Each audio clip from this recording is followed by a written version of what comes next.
Good evening. I'm going to try to keep this quick and very snappy.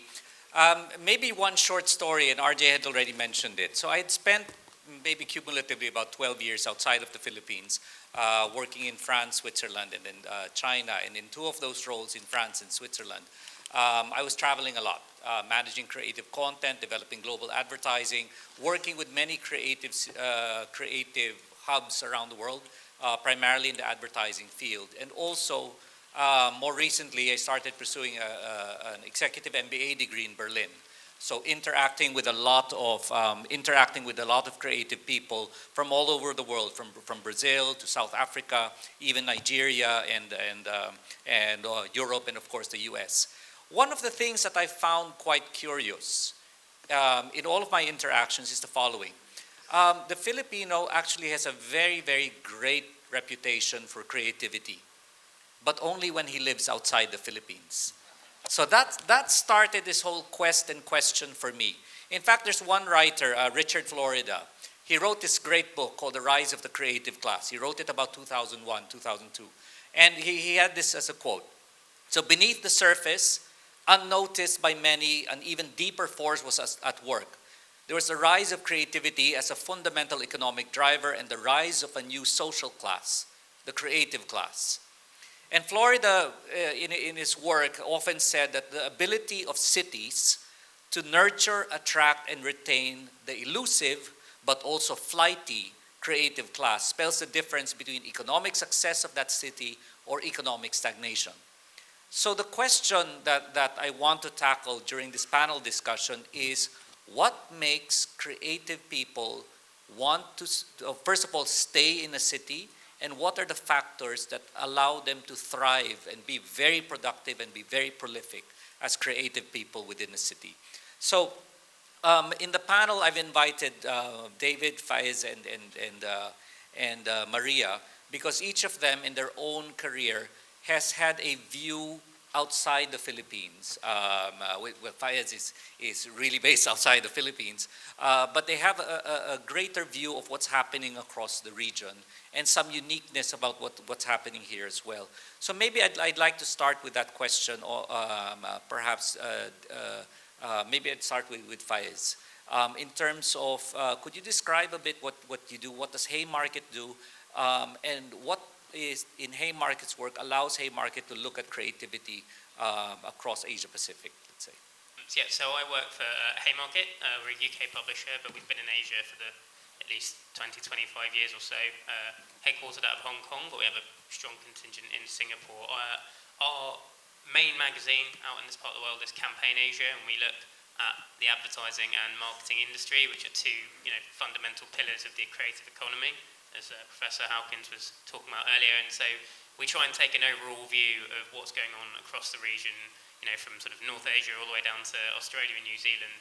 And yeah, we really do celebrate creativity. We have an entire festival that we've created in conjunction with Cannes Lions called Spikes Asia, which is entirely about celebrating the year's best creative work from around the region in advertising and marketing. We also have our own internal awards, the Campaign Agency of the Year Awards, a huge section of which is to do with creativity. So we try and keep tabs on the various types of work, campaigns, advertising, talent coming out of different markets in Asia Pacific, and a lot of the exciting work these days is coming out of ASEAN and the Philippines as well. Okay, great. Maybe Maria, I'll throw the ball to you. I mean, beyond the work that you're doing for Rappler in the Philippines, what in your work has allowed you to see beyond the Philippines in terms of creative and creative talent? My gosh, I've spent 20 years traveling Southeast Asia. I started covering ASEAN in 1987, and inevitably, of course, you're drawn to the Filipinos who are in each of these countries and how they're doing. And I'm sure you guys will have similar experiences like this. For me, it was always I looked at it through the eyes of a journalist, and I always felt that the viability, the vibrancy of the society always depended on whether or not it can tell itself the truth about itself. And that's partly the journalist's role. Where it comes to creativity, and I'll take it to there, is can the person, whether that's Filipino, Indonesian, Malaysian, Singaporean, can that person take this imperfect world with the inputs that are there and make a decision that works, create something that is new? And again, in a lot of the places that I've been in, we've seen a lot of creativity, but oftentimes the challenge is to have that institutionalized in policy. Oftentimes we see a gap between reality and policy doesn't trickle down, or the reality of creation here isn't amplified and pushed up. And thank you very much, Maria. David, your view. You've always been pushing the Philippines in a way to get out of its creative shell for some time. So could you tell us a bit more about your experience in terms of creative talent, what you've seen in the Philippines and what you see in the region as well? Yeah, thanks. Advertising is a very globalized business, and perhaps one of the most globalized of all. And so it doesn't respond well to closed borders. And I think what you're talking about, what attracts creative people, what keeps them in a place, it is openness and it is opportunity. And I think we are often fighting against, we're seeking opportunity, and we love openness. We love the idea of people from different cultures working together, and and the sparks that sort of fly when you have people of different backgrounds bringing insights into situations. I think there's a sort of a misconception that we succeed when we do everything ourselves.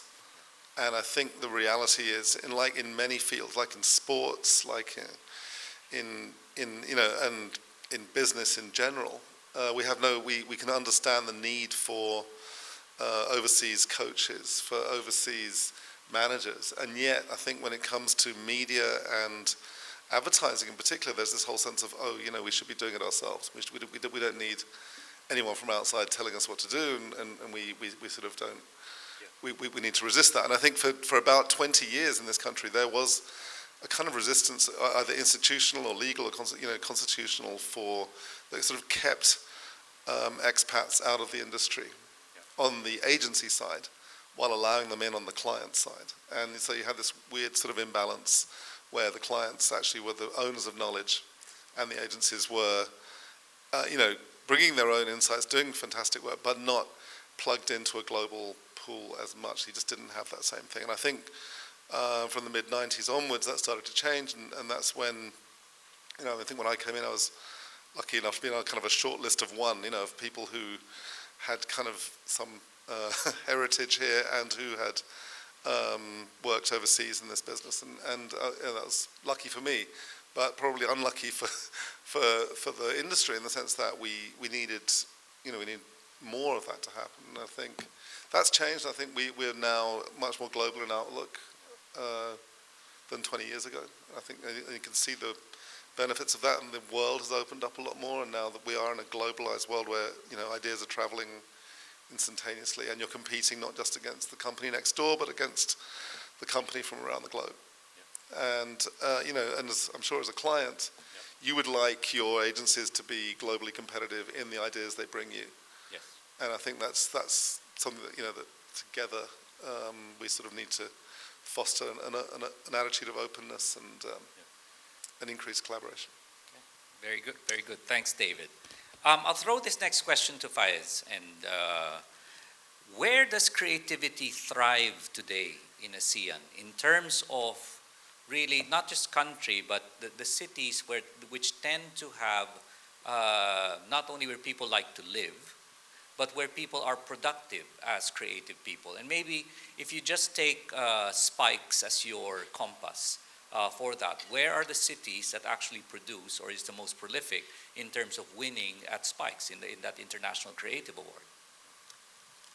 Yeah, so I would say with Spikes, we're at something of an inflection point when it comes to that, because I think David touched on it. This advent of technology is really turning everything on its head, particularly in this region when it comes to creativity. So, I mean, if you were to take a historic look at Spikes, the sort of top awards are going to the more mature markets over time, you know, places like perhaps Singapore or even more so Australia or India, because we take an Asia-Pacific view, it's not just an ASEAN view. But what's been more interesting is in the last perhaps 5 or 6 years is there are far more ASEAN countries being recognised at Spikes for their work, and it's because I think we were discussing this earlier, that the idea of good creative for a long time was tied to the size of your budget. And, you know, if you could only had a certain number of channels and a certain number of mediums on which to put out your work, generally, I think there was a misconception that if you had the money to make it look glitzy, you would probably succeed. Whereas nowadays, you have multiple platforms, multiple ways of reaching people,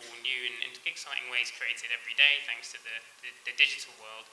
And therefore, things such as the size of your budget are far less important than how you engage and interact with somebody. And I think that has played very well into these sort of emerging creative markets across ASEAN. And yeah, I would say of those markets in the last 5 or 6 years, the ones that have been leading the way creatively have been the Philippines, Thailand and Singapore.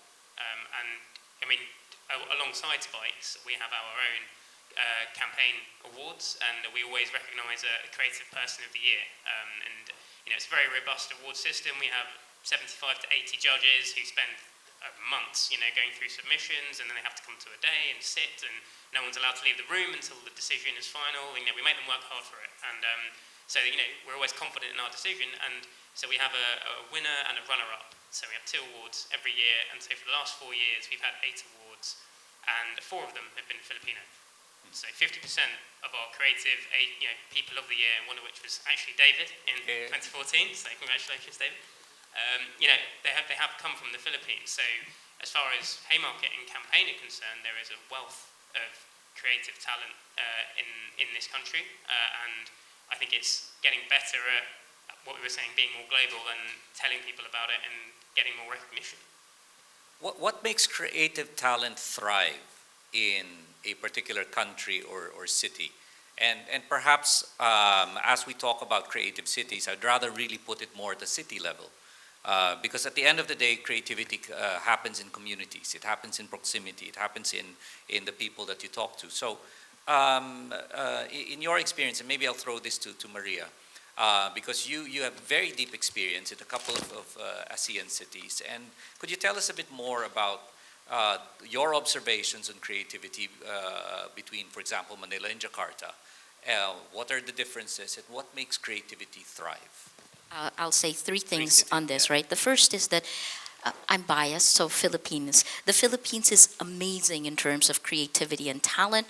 Where we falter is in terms of processes that actually give support to create that ecosystem, I think. Most of that talent will go overseas. So I'll give you an example. When I was trying to set up a CNN bureau in Jakarta, I spent 8 months looking for the people I needed, and I wound up taking my entire Manila bureau into Jakarta because the skills levels and the creativity needed, right brain, left brain, was already there in my team, and I spent 8 months looking for it, right? So the first, in Indonesia, the mid-level managers, top managers, are Filipinos of the major companies. So we've exported our rising middle class, our creativity, to other countries. And I'll end, that's the second point. The third point is Singapore. Amazing to watch Singapore from the late 80s, and this is when they decided that arts, creativity is important for development, for growth.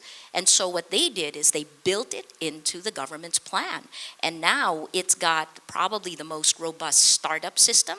It is the country in Southeast Asia that is able to, they've started incorporating technology and creativity into their school system so that 10 years ago, they were working on a process that brings it to this next generation. So I'll end with those 3 examples by just saying that we've got inherent advantages. But it's like left brain, right brain. If you've got inspiration, that's 1%. The other 99% comes from perspiration, that comes from policy that is carried out and made a reality within the population. Excellent. David, you've got a perspective where actually you helped bring the Philippines from a non-participant or a non-factor in creative awards, international creative awards, to being quite significant. What enabled that? What helped to really, at least for the advertising industry in the Philippines, to level up its game?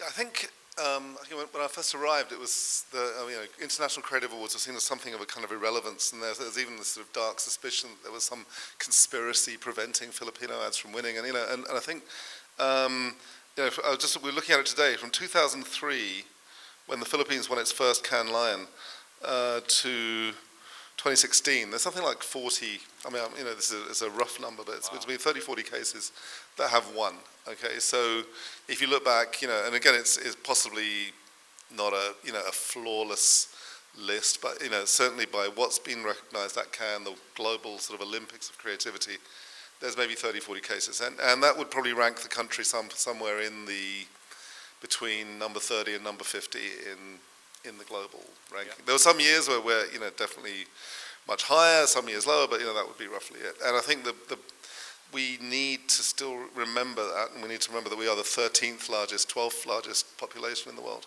Yeah. And we need to get our creative recognition and sort of actually country recognition up to closer towards that level, and I think there's something motivating and exciting about that challenge. There's a gap. There's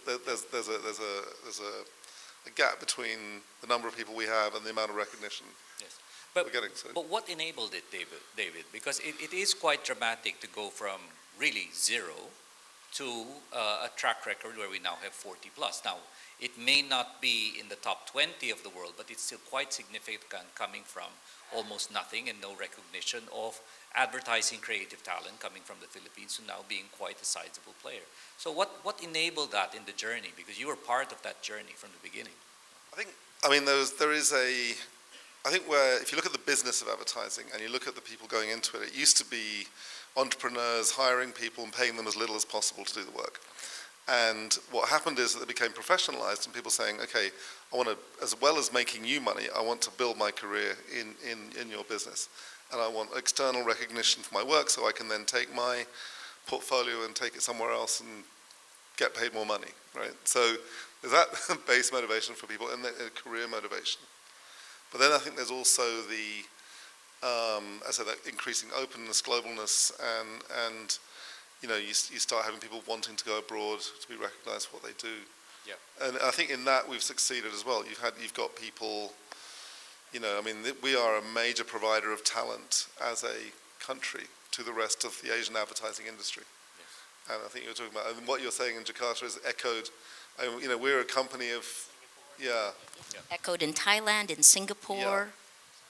Yeah. No, it's true. And I was saying this year we've got 3 people have gone to either Singapore or Jakarta just from our office, and with our blessing to some extent. But you have this.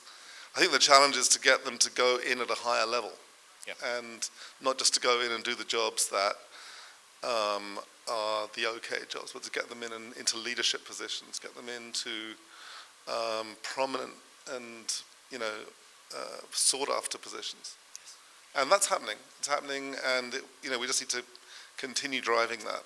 Yeah, very good. Faaez, you wanted to add a point, yes. I think part of that, exactly what you're talking about, is that sort of journey and leadership journey in the industry, perhaps in the Philippines, that has not been as well engineered as perhaps some of these other markets. I thought it was very interesting that you brought up Singapore, because with no disrespect to Singapore, they've done a fantastic job, but it's almost as if they've reverse engineered it in the way that the Philippines hasn't. The Philippines has come up with what might be arguably the hardest bit, the creative talent in abundance, and the people who can do the job and are doing it because they enjoy being part of the process and creating something that makes a difference and engages with people. And then, sort of the process side of it is perhaps not developed as quickly, whereas I think in Singapore it's been a plan to get the processes in place. I think this is kind of how they work generally, right? They get a plan and it goes. And they get the processes in place, and now that that's been taken care of, they are reasonably comfortable with the creative situation because they are building their own, yet they are still attracting some of the best from around the region. So I think